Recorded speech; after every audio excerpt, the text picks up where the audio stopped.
Hey, si tu aimes mon contenu et ma chaîne YouTube, n'hésite pas à lâcher un petit pouce bleu et à partager mes vidéos. Ça permet de faire grandir la communauté.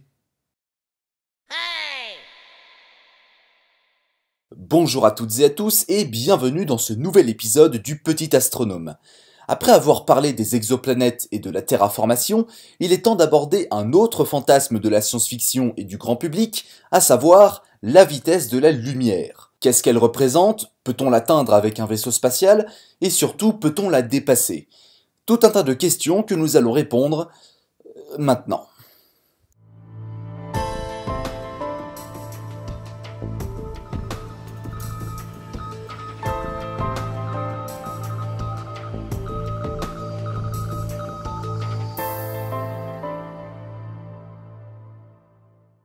Avant de s'aventurer dans quelconque voyage spatial futuriste, il est important de revoir les bases pour ceux qui ne maîtrisent pas le sujet. La lumière, dans sa définition, est un phénomène physique naturel. C'est un rayonnement électromagnétique émis par une particule appelée le photon. Cette particule est différente de toutes les autres particules subatomiques parce que le photon ne présente pas de masse, il est juste composé d'énergie pure. Tout ce que vous voyez autour de vous sont des photons qui arrivent dans votre œil, et qui ont pour source toute énergie capable de créer de la lumière.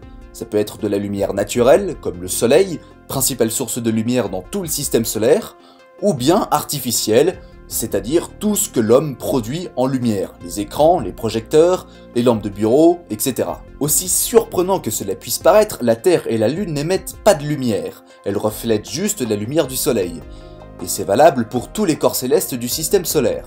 L'une des caractéristiques principales de la lumière est sa célérité. En effet, la vitesse que parcourt le photon dans le vide spatial est la vitesse la plus rapide de tout l'univers. 299 792 458 mètres par seconde, soit environ 300 000 km/s ou 1,80 milliard de km/h. Autrement dit, la lumière peut parcourir 7 fois le tour de la Terre en 1 seconde et peut atteindre la Lune en à peine 1 seconde et 20 centièmes. Quand on voit à quel point la Lune est loin de la Terre, c'est rapide quand même. Cela pulvérise absolument toute autre vitesse rapide dans l'univers observable. Même les étoiles à neutrons les plus rapides errant sans but dans la galaxie n'atteignent à peine que quelques millions de km/h. Ce qui surprend le plus avec la lumière en fait, c'est le rapport d'échelle. À échelle humaine, cette vitesse est tellement rapide qu'elle nous paraît instantanée. Mais à l'échelle de notre galaxie, la Voie lactée, la vitesse de la lumière est si lente qu'elle paraît immobile. Le fait est que la lumière n'a pas changé de vitesse, mais elle met tout de même 25 000 ans à aller au centre de notre galaxie en partant du Soleil. Ça signifie qu'à l'échelle galactique, la Voie lactée est tellement grande qu'elle ne peut pas se voir elle-même, parce que la lumière met des dizaines de milliers d'années à parcourir notre galaxie. C'est ce qui est, je trouve, le plus renversant avec la lumière. Sa vitesse est tellement rapide à nos yeux qu'elle nous paraît instantanée, et pourtant elle paraît si lente comparée aux distances incommensurables de l'univers. De quoi donner facilement le vertige si on essaye de se représenter tout ça dans notre tête, ce qui est évidemment impossible. Le cerveau humain n'est tout simplement pas capable de se représenter des distances et des échelles aussi grandes. Alors avec tout ça, la question que se pose tout le monde depuis des décennies est: peut-on aller à la vitesse de la lumière? Peut-on réussir à construire un vaisseau spatial capable de nous emmener à une telle vitesse? Et surtout, quel mode de propulsion utilisons-nous? Parce que voilà aussi une chose à laquelle peu de gens pensent. Depuis que la conquête spatiale existe, c'est-à-dire depuis plus de 60 ans, nous avons toujours utilisé le même mode de propulsion, à savoir la propulsion chimique. Le principe est assez simple.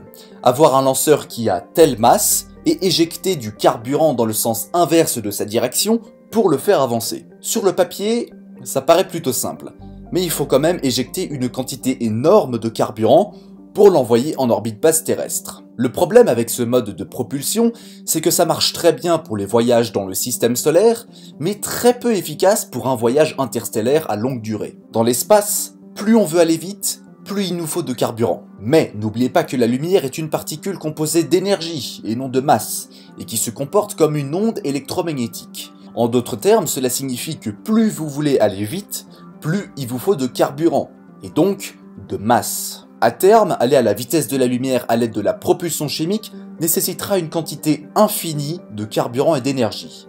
Et quand je dis infini, je veux pas dire beaucoup. Je veux dire une quantité qui dépasse la masse de tout l'univers observable.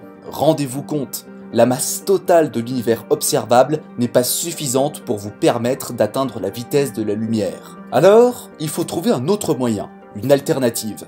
Et des alternatives, il y en a plein. Premièrement, nous avons l'assistance gravitationnelle. C'est une technique qui consiste à passer près d'un corps céleste, comme la Lune, la Terre ou le Soleil par exemple, afin d'être catapulté par sa gravité et donc prendre de la vitesse. Cette technique est utilisée depuis bien longtemps pour les voyages des sondes dans le système solaire et des missions Apollo autour de la Lune. Mais pour atteindre la vitesse de la lumière avec le principe de l'assistance gravitationnelle, il faut passer près d'un objet très massif. Une étoile à neutrons peut-être? Un trou noir? Non, impossible. Déjà, comment fait-on pour s'approcher d'un trou noir? Il faut parcourir la galaxie et la technologie actuelle ne nous permet absolument pas de réaliser ce projet. Même les technologies d'un futur plus ou moins proche ne sont pas capables d'un tel exploit. Il y a d'autres alternatives encore, comme le principe de l'explosion nucléaire. En gros, envoyer des bombes nucléaires à l'arrière d'un gros vaisseau qui explose et qui, avec l'onde de choc, fait avancer le vaisseau grâce à un gigantesque piston. L'idée est louable, mais pour l'instant, ça reste de la science-fiction. Il y a aussi les voyages où les vaisseaux peuvent courber l'espace-temps à leur manière afin d'aller plus vite. Mais la réflexion est la même. Comment construire un tel vaisseau? Comment le réaliser? Et surtout, peut-on courber suffisamment l'espace-temps pour s'approcher de la vitesse de la lumière? Vous savez, chaque année il existe des projets un peu farfelus tenus par des actionnaires russes ou américains richissimes proposant l'idée d'un vaisseau spatial capable d'atteindre les étoiles en quelques heures seulement à l'aide d'une technique révolutionnaire. Et à chaque fois, les médias traditionnels en parlent, augmentant un petit peu plus le fantasme de la vitesse de la lumière, ou du voyage interstellaire. Mais avec tous ces projets et tous ces fantasmes, il faut tout de même accepter la dure réalité. Atteindre la vitesse de la lumière est strictement impossible. Et oui, encore un brisage de rêve. Je vois déjà certains se précipiter dans les commentaires de la vidéo afin d'écrire un commentaire « oui mais » pour contester cette réalité. Mais ce sera malheureusement en vain, croyez-moi. Alors, pourquoi ne peut-on pas aller à la vitesse de la lumière? Tout simplement parce que c'est en totale contradiction avec les lois de la physique. Vous connaissez sans doute la fameuse équation d'Albert Einstein, E égale mc au carré. En d'autres termes, l'énergie est égale à la masse multiplié par la vitesse de la lumière au carré. Cela signifie que pour atteindre une vitesse aussi rapide que celle de la lumière, il faut trouver une quantité d'énergie infinie, bien supérieure à ce que l'on peut trouver dans tout l'univers. Et vous savez pourquoi il faut une telle quantité d'énergie?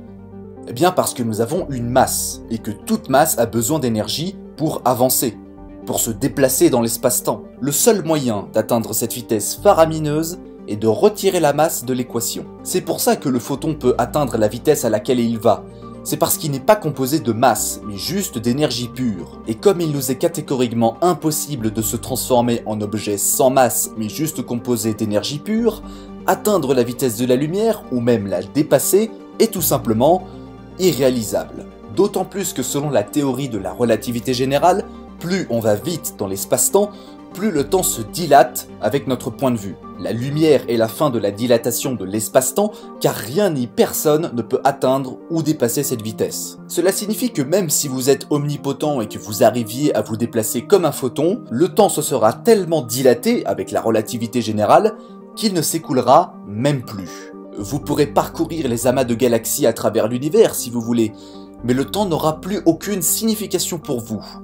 Vous serez déjà mort. Dans votre réalité, plus rien n'a de conséquences ni d'incidence. Tout ce que vous parcourez sera perçu dans votre point de vue comme instantané. Et comme ça, vous parcourez des millions d'années-lumière sans même vous en rendre compte.